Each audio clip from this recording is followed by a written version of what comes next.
Hey everyone, Effie here. Today I'm going to make this watercolored card using our Riotous Wildflowers stamp. This is a 6x6 clear background stamp, and I'm starting off with a watercolor panel that is slightly larger than an A2 size panel. I'm using Canson XL 140-pound watercolor paper.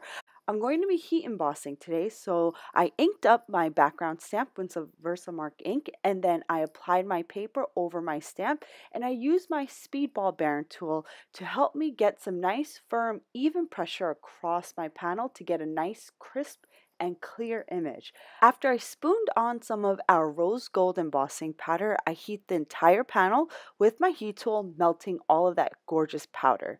Now I'm going to start watercoloring. I'll be using my Ken Oliver color burst today. I'll be using my Orchid and Peony color burst for the blossoms. For the tiny blossoms that you see kind of around the panel, I'll just be using Peony, and then for the leaves, I'll be using sap green. I'm going to use a wet on wet watercolor technique today. So before I put any paint down, I wet the area first that I want to paint with some clean water, and then I start dropping in bits of color. I'm using a fine tip and medium tip aqua brush. Sometimes I use two fine tip brushes, but I couldn't find my extra fine tip brush, so I just used my medium tip, which totally works for this technique. So after I dropped in my first layer of pigment, I kind of let that pigment spread just a little bit, and then I took my second aqua brush, that is my clean brush, and I use that second clean brush to blend that color out. That second brush I use to blend, so I want to keep this brush clean. The first brush that I use is the one that I use to put the pigment down. And I switch off between the two brushes, and this helps me get my painting done a lot faster because then I don't have to rinse that first or only brush off if I only used one. So using the two brushes like this and switching off saves me a lot of time as I paint. I'm using the water brushes that have the chamber that you can fill up with water. If you don't have water brushes in your stash, you can just use any paintbrush that you have. You can get this painting technique down if you only have one paintbrush, but if you have two, it'll just make your painting go a lot faster. I have tried painting with a regular paintbrush and it works. I just prefer using the water brushes because you have this readily available water supply in the chamber if you need. You just squeeze the aqua pen or aqua brush onto an acrylic block or a craft mat, and you have some clean water right literally at your fingertips, and that's why I prefer these brushes. It's just much easier to work with. So I'm just going to turn on some water as I finish the painting, and I'll be back once this panel is dry.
Once I finished painting my panel, I set it aside to completely dry.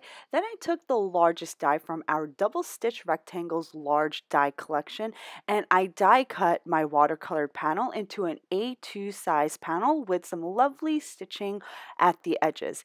Then I took the second smallest round circle die from our large circle die collection and I just die cut this circle window into our watercolor panel.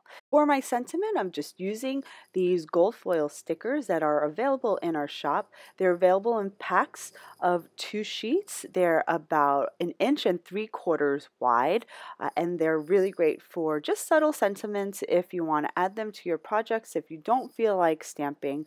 After I applied my sticker sentiment, I popped up that watercolor panel onto a top folding A2 size card base. My card is now complete. I hope you enjoyed today's project. As always, thanks for watching. I'll see you next time.